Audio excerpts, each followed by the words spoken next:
I'm David, and in today's video we're going to be looking at the wonderful world of junior ISAs. That sounds thrilling, right? And it is.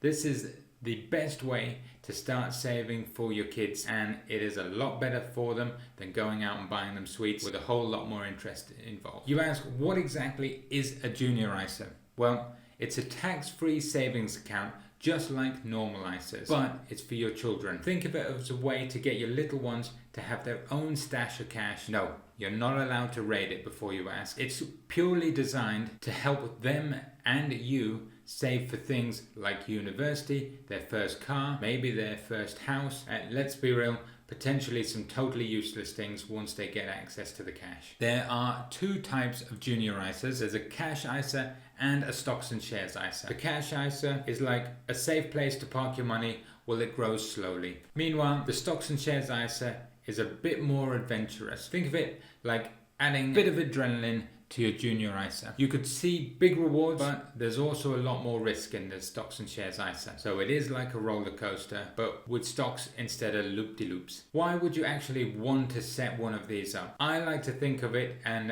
this is something that I really urge people to do. It's setting your kids up to have a successful financial future and a massive head start. I don't know if anyone else remembers this time. I'm probably going to age myself, but I used to get £1 a week as my pocket money, and I used to put that in a jar and over time watch that jar fill up. And this is the exact same thing, apart from they can't touch it till they're 18. Rather than the jar just sitting there, it actually can earn them some money on top of it. With a junior ISA, you're actually going to grow their money in a way that their future self will love you even more. Plus, as I mentioned earlier, the best part is it's all tax-free. You don't pay any taxes on any of the interest or the capital gains you make. It's basically a free pass to financial success. One of the things I think that is incredibly important with a junior ISA that most people don't actually talk about is get your child involved in it. Make sure they understand what's happening, what's going in there, because they can then learn about compounding interest. They can learn about stocks and shares.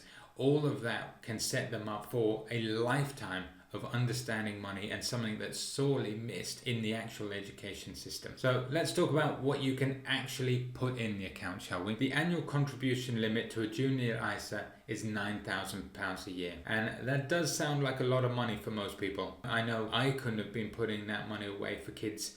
I know my parents, they couldn't put that sort of money away for me. But don't worry, you can make smaller amounts, manageable amounts, make sure it fits your budget.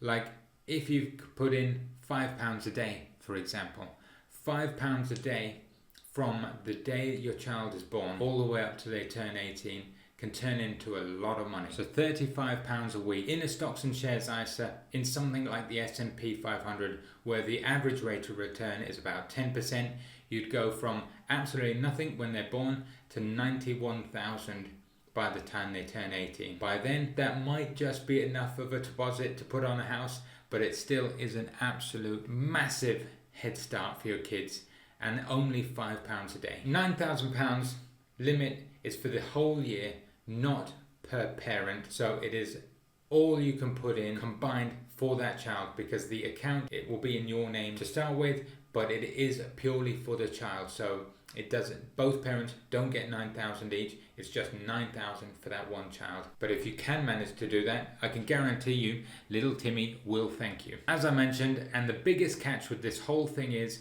that your kids cannot touch that money until they turn 18. If you really need the money, you can't suddenly dip into it for their birthday. No matter how many times they say they want a new PlayStation or Xbox, it is for their future. At 18, they will then have full access to the funds. So imagine on their 18th birthday, you can turn them to them and say, look, we can pay for your entire university outright. We can pay for a deposit on a house. We can get you a car. Anything they want, well, within reason, they can get.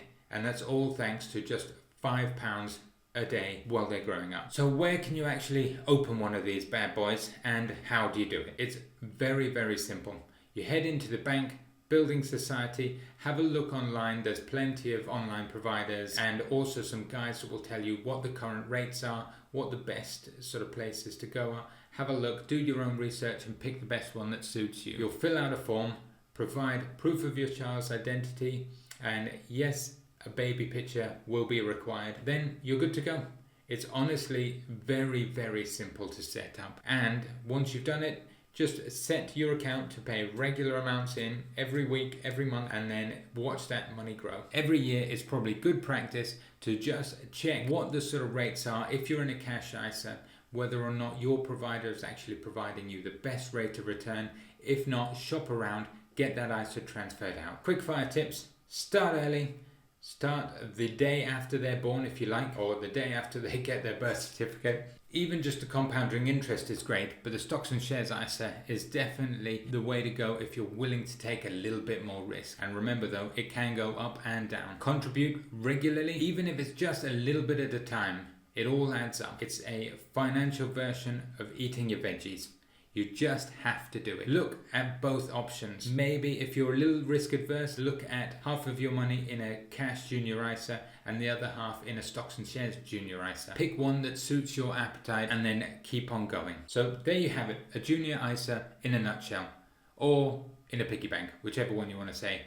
But you get the idea. If you want your kids to have a brighter future, it's a great way to start. And if you found this useful or want to know any more, drop a comment below. And thanks for watching.